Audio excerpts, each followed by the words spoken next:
Hello and good evening. आज हम लोग स्टार्ट करने जा रहे हैं क्लास 11th का कॉमर्स।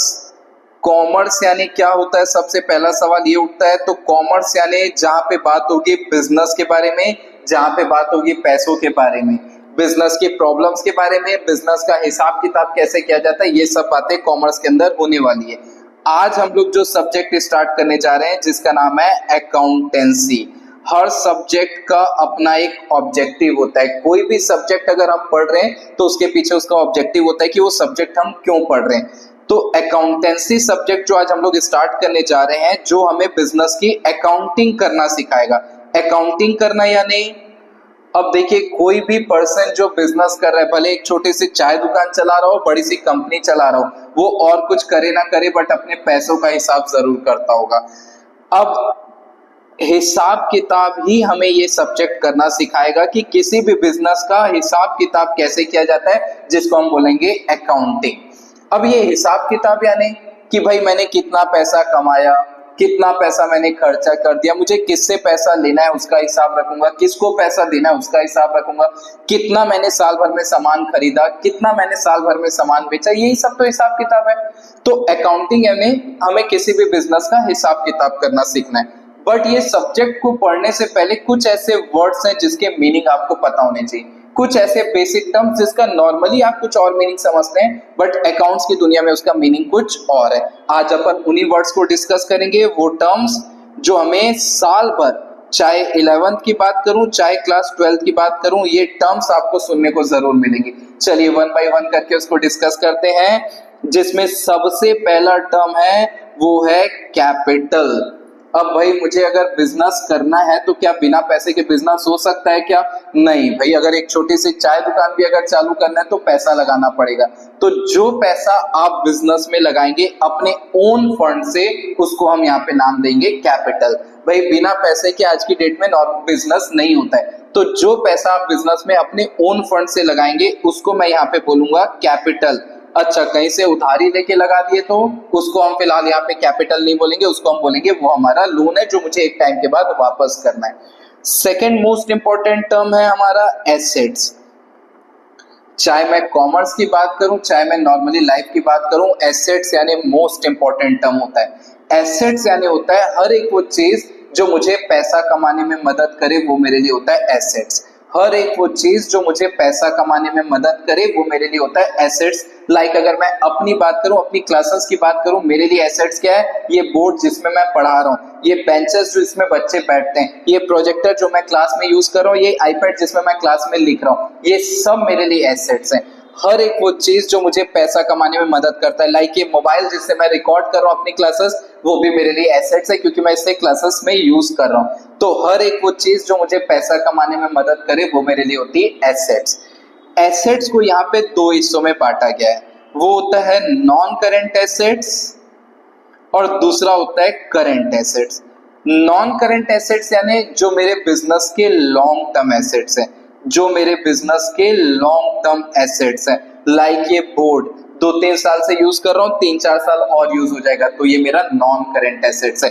ये प्रोजेक्टर 4-5 साल और यूज हो जाएगा तो ये मेरे लिए नॉन करंट एसेट्स है। ये मोबाइल मेरा 3-4 साल और यूज हो जाएगा तो ये मेरे लिए नॉन करंट एसेट्स है। मतलब वो एसेट्स जो मेरे बिजनेस में लॉन्ग टर्म रहते हैं वो मेरे लिए होते हैं नॉन करंट एसेट्स। और करंट एसेट्स यानी जो मेरे बिजनेस के शॉर्ट टर्म एसेट्स है, लाइक ये मार्कर जिसे मैं बोर्ड में लिखता हूँ, किताबें जो मुझे क्लास में यूज करनी रहती, जो साल भर ही यूज होती है, वो होते मेरे लिए करंट एसेट्स जिन्हें मैं साल भर ही यूज कर सकता हूँ। थर्ड नंबर पे आता है आपका गुड्स। गुड्स यानी होता है वो चीज जो मैं बिजनेस में बेचने के इरादे से लेके आ रहा हूँ। दैट मीन्स जिस चीज का मैं बिजनेस कर रहा हूँ, मान लीजिए अगर मैंने एक कपड़े की दुकान ओपन की तो कपड़ा मेरे लिए गुड्स है। अगर मैंने एक फर्नीचर के शॉप ओपन की तो फर्नीचर मेरे लिए गुड्स है। अगर मैंने एक स्टेशनरी की शॉप ओपन की है तो स्टेशनरी मेरा गुड्स है। तो हर एक वो चीज जिसका मैं बिजनेस कर रहा हूँ वो मेरे लिए कहलाती है गुड्स। हर एक वो चीज जिस चीज का मैं बिजनेस कर रहा हूँ वो मेरे लिए कहलाती है गुड्स।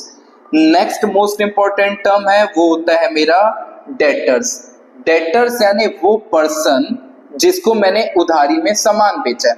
अब सपोज मेरी एक कपड़े की शॉप है, कुछ ऐसे भी तो कस्टमर आते होंगे जो मेरे पहचान के होंगे, जो मेरे से उधारी में सामान लेके जाएंगे और बट ऑब्वियस है कल को मुझे पैसा देंगे।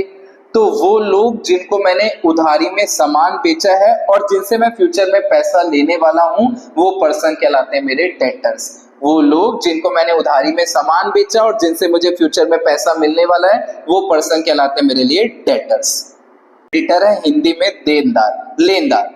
जो मुझे पैसा देने वाला है वो मेरे लिए देनदार, और जो मुझसे पैसा लेने वाला है वो मेरा लेनदार, that means creditor.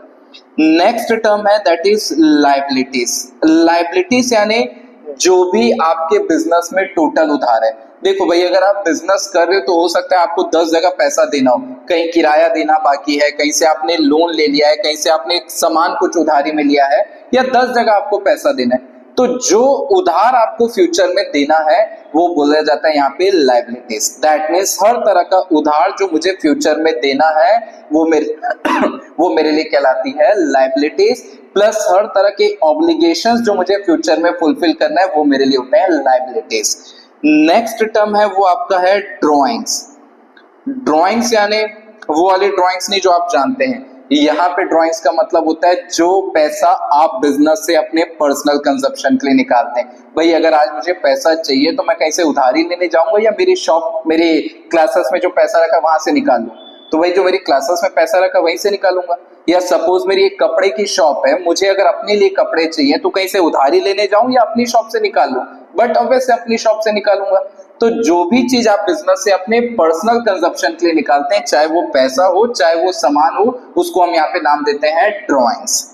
Next term है दैट इज बैड डेब्ट्स। भाई बैड डेब्ट्स यानी जो पैसा आपका डूब गया, आपको रिकवर नहीं हो पाया। भाई किसी को उधारी बेचा था, अगला यहाँ से भाग गया, या अगला यहाँ से चला गया, या उसकी नीयत खराब हो गई, कुछ भी हो गया, मेरा तो पैसा गया ना।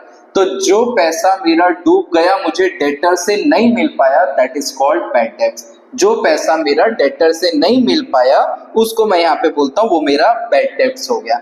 नेक्स्ट टर्म है दैट इज डेप्रिसिएशन। डेप्रिसिएशन यानी भाई आज जो भी मैं सामान यूज कर रहा हूँ उसको, अभी हमने देखा कि हम उसको एसेट्स बोलते हैं। अब वो एसेट्स को यूज कर रहा हूँ तो उसकी वैल्यू तो जाहिर सी बात है धीरे धीरे कम होती जाएगी। तो जो मेरे एसेट्स की वैल्यू रेड्यूस हो रही क्योंकि मैं उसको यूज कर रहा हूं, उसको मैं बोलता हूं डेप्रिशिएट होना, मतलब एसेट्स की वैल्यू रेड्यूस होना। That means depreciate in the value of asset is known as depreciation.